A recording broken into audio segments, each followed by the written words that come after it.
Preciso te falar também sobre a chance de um atacante do Vasco ir parar no Vitória, as últimas do mercado, bastidores, finanças e muito mais. Fala aí pessoal, sou Jorge Nicola, bem-vindos a mais um vídeo do canal. Para quem não me conhece, sou jornalista esportivo trabalhando no meio desde 2000 e a missão por aqui é deixar você por dentro de tudo que está rolando com o seu clube do coração para não perder nada.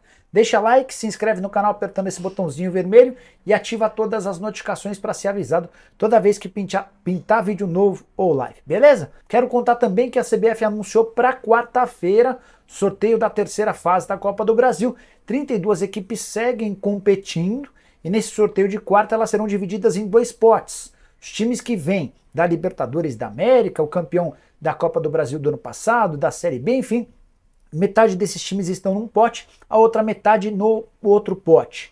Só para lembrar que esse sorteio acontece às 2h30 da tarde no Rio de Janeiro, na sede da CBF. Preciso te atualizar sobre uma entrevista de Josh Vander, o dono da 777, falou sobre o projeto no Vasco da Gama, além das últimas do mercado, bastidores, finanças e muito mais. Fala aí pessoal, sou Jorge Nicola, bem-vindos a mais um vídeo do canal. Para quem não me conhece, jornalista esportivo, trabalhando no meio desde 2000 com passagens por ESPN, Diário de São Paulo, Rádio Bandeirantes, entre outras, e a missão por aqui é deixar você por dentro de tudo que está rolando com o seu clube do coração. Bora mudar de assunto e falar sobre a entrevista de Josh Vander, o dono da 777 ao GE. O Josh passou o final de semana no Brasil, na sexta-feira chegou a se reunir com o Pedrinho. Já contei para vocês que o Pedrinho adotou um discurso nada amistoso, afirmando que se não derem participação para ele no dia a dia, ele pode levar o caso à justiça e tentar pedir a venda da parte da 777 para outra empresa. O Josh Vander adotou um discurso bem mais bem conciliador nessa entrevista e evitou qualquer tipo de polêmica com o Pedrinho. Embora tenha admitido que ficou frustrado com o desempenho do Vasco na temporada passada, a frase foi, abre aspas, nosso objetivo em 2023 era se manter na Série A. E mesmo conseguindo isso, nenhum de nós ficou feliz que nosso destino foi decidido apenas no último jogo. Estamos trabalhando para sermos cada vez mais competitivos e eu acredito que temos uma comissão técnica e elenco para conseguir isso. Assisto a todos os jogos e confio no time que temos. Fecha aspas. O dono da 777 também se referiu ao Vasco como um novo Vasco a partir da chegada da 777, admitiu que errou a fazer uma série de projeções otimistas lá atrás. Você vai lembrar daquele discurso em que o Vasco entraria em ritmo de competição com o Flamengo, disputaria todos os títulos, que tinha acabado a farra do rival. Ele admitiu que exagerou no tom e falou também que o Vasco está adiantado em relação a uma série de planejamentos, como o pagamento de dívidas e também a reorganização do modelo financeiro. Você está gostando do trabalho do Vasco na 777? Ou melhor, da 777 no Vasco?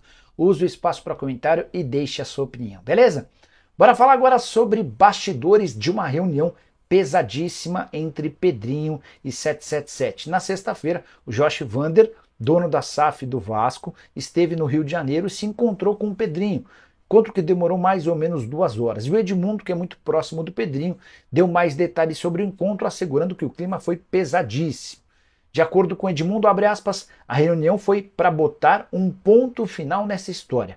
Ou o Pedrinho participa das coisas, ou vai atrás de alguém para comprar a parte da 777. É bem simples, disse o Edmundo durante uma live no canal dele aqui no YouTube. Depois, quando perguntado se a 777 não quisesse mudar o status quo, o modus operandi atual, e não quisesse vender a parte dela, como é que ficaria? Segundo Edmundo, o Pedrinho estaria disposto a levar essa causa para a justiça.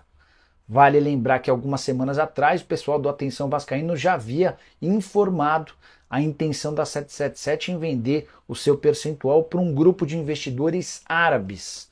O pessoal da 777 está incomodado com toda a situação, o clima de guerra entre as partes e mais do que isso, está preocupado com a necessidade de um aporte de 270 milhões de reais que precisa ser feito até o dia 30 de setembro. Só para completar sobre o Vasco, Hugo Moura está contratado, volante de 26 anos de idade que pertence ao Atlético Paranaense, operação de 2 milhões de euros. Hora de falar sobre Alexandre Matos, que está de volta ao mercado do futebol brasileiro, mas de forma surpreendente. Matos, que havia sido demitido recentemente do Vasco, será o novo diretor executivo de futebol do América Mineiro, onde ele iniciou sua carreira. Vai voltar a formar dupla com o Marcos Salum, que é o homem forte do futebol do América.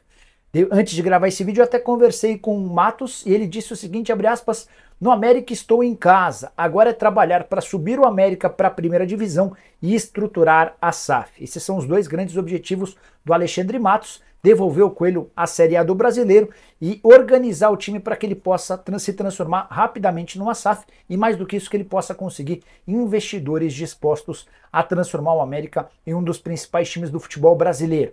Quero acrescentar com uma informação de bastidor, entre o momento em que foi demitido do Vasco e se acertou com o América, o Alexandre Matos foi sondado pelo Botafogo, mas Matos entendeu que não era hora de aceitar um desafio que pode parecer complicado. Embora exista muito investimento no Botafogo, a confusão e o caos prevalecem, especialmente porque o John Textor se meteu na maior confusão atacando Deus e todo mundo. Ele falou mal do Palmeiras, do Fortaleza, do São Paulo, da arbitragem, da CBF, enfim, um verdadeiro caos. Diante desse cenário, Matos preferiu voltar para Belo Horizonte, sua cidade natal, para trabalhar no clube que o revelou. E você, escolheria comandar o Botafogo ou o América? Use o espaço para comentário e avalie, tá bom? Bora falar agora sobre o Vitória, que depois de tentar a contratação de Keno, sem sucesso, agora mira a chegada de David, atleta que pertence ao Internacional, mas está emprestado ao Vasco. De acordo com o Vene Casagrande, há uma proposta do Vitória ao Internacional de 3,5 milhões de euros. Confesso que fiquei surpreso com os números. O Vitória não tem feito investimentos desse tamanho. De qualquer forma, o Internacional tentando convencer o Vasco a fazer negócio, afinal de contas, o David está emprestado ao Vasco até dezembro, e é o Vasco quem tem a prioridade na compra. O Inter chegou a sugerir o pagamento de 500 mil euros, dos 3,5 milhões a que teria direito, para que o Vasco liberasse o jogador. Resposta do Vasco foi não. Cruz Maltino conta com o David, jogador indicado pelo Alexandre Matos. No primeiro momento, inclusive, o Ramon Dias foi contrário à chegada do David, que marcou gol na estreia do Campeonato Brasileiro na vitória do Vasco por 2-1 contra o Grêmio. Hoje o Ramon Dias entende que a saída do David criaria uma lacuna importante dentro do elenco. Dessa maneira, o Vasco disse não a essa oferta de liberação do atleta. O Vasco tem a preferência da compra e o negócio com o Vitória não deve acontecer. Só para arrematar, vale também a lembrança de que o empréstimo do Internacional ao Vasco prevê a obrigação de compra por parte do Cruz Maltino em relação ao David, valor de 2,8 milhões euros, se o atleta disputar pelo menos 60% dos jogos na atual temporada. O Mauro quer saber se Hugo Moura no Vasco. O Hugo Moura tá tudo basicamente acertado, o Furacão não tinha planos de utilizar, ele vinha sendo utilizado, mas com o Cuca ele não seria titular como na temporada passada. Oferta de 2 milhões de euros foi aceita, o Hugo Moura vai mais do que dobrar o seu salário no Vasco e esse anúncio deve acontecer em breve, tá? Então tá aí, né, rapaziada, ficamos com o nosso giro de notícias do Vasco da Gama, notícia essa exclusiva traga aí pelo jornalista Jorge Nicola, que trouxe informações pra gente de mercado da bola, informações atualizadas a respeito do Vasco da Gama. Foi falado aí que o Vitória da Bahia estava querendo aí fazer contratação do David, chegou a oferecer 3,5 milhões de euros, 3 milhões e meio, 3 milhões e 500 mil de euro na contratação do jogador. O Vasco de prontidão disse o não aí para o Internacional que estava a fim da venda, porque o Vasco tem o direito de compra de 2 milhões de euros. O Internacional iria ganhar aí nessa faixa de 1,5 milhão de euros a mais que o Vasco ia pagar. Foi o preço que o Vitória quer pagar à vista na hora. O Vasco recusou, porque o Vasco entende que o David seria uma peça importante aí ao longo do campeonato. Mas enfim, esse foi o vídeo de hoje. Se você ficou até aqui, não esquece de dar aquela moral, se inscreve aí no canal e deixa o seu like para fortalecer nosso trabalho. E sempre tá trazendo vídeo diário do maior clube do Brasil, o Vasco da Gama. Valeu, um forte abraço no coração, tô ficando por aqui, tchau, tchau, fui.